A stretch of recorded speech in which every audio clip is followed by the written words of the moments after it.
So yun guys, magano tayo ngayon, magsusorting tayo ng ating mga alagang crayfish. Lalagyan natin dito sa ating bagong kapalpan. Ayan. So ito yung ating isusort. Ayan. Okay, sila yan. Sort natin yung malalaki. Let's go. So guys, ngayon magsusort tayo. Kasi marami ako napansin na naiiwan yung iba na maliit. So ngayon, isa-sizing na natin. Yung mga malalaki, ihibubukod na natin siya dito sa medyo maliit na naiiwan. So yun. Tapos isasama natin yung iba nating mga graylings doon na 1 month pa lang mahigit. So ito yun guys, oh. Kagaya nito guys, medyo malaki-laki na to. Ayan ha. Pakita ko kayo guys ng medyo malaki na. Matalon guys.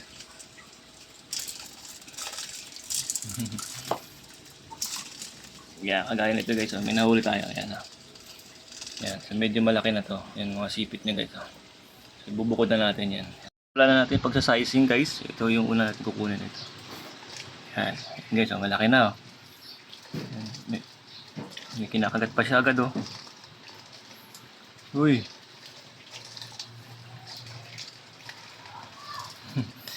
Ito guys, oh, malaki nito. Yan. So yun. Una natin siya dito sa ating. Yan.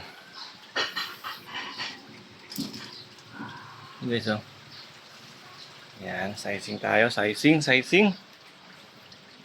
Yan. Baba.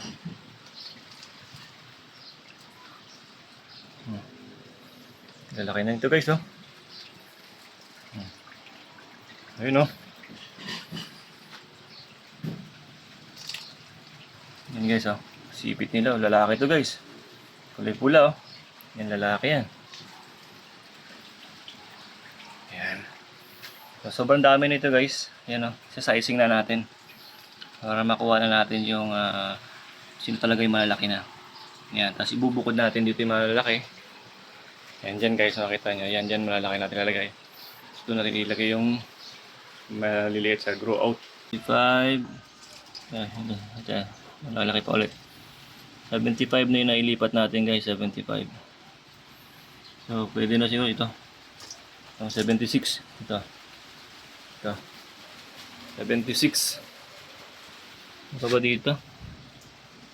76. So, wala na tayo guys. So, ito maliliit na natira guys. Yan, medyo maliliit na to. Yan. So, dito natin muna sila.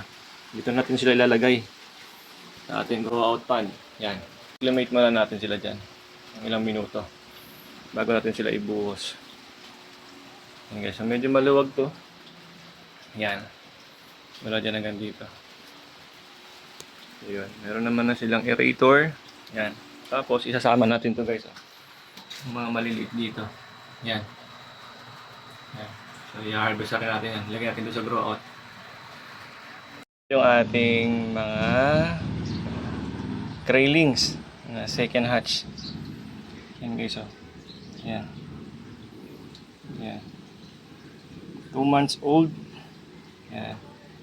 Isasama na natin siya dito sa ating mga grow out. Ayan. So, i-acclimate muna natin siya dito. Patong muna natin siya dyan ng ilang minuto. Yan. Palulutangin lang natin yan dyan. Mga ilang 15 minutes. Tapos bibilangin ko na lang siya kung ilang piraso yan guys. Kasi yung nilagay ko na dyan kanina is 30. Almost 30, mahigit 30. Natira dito sa mga malaki. Yan. Yan, nakapwesto na sila.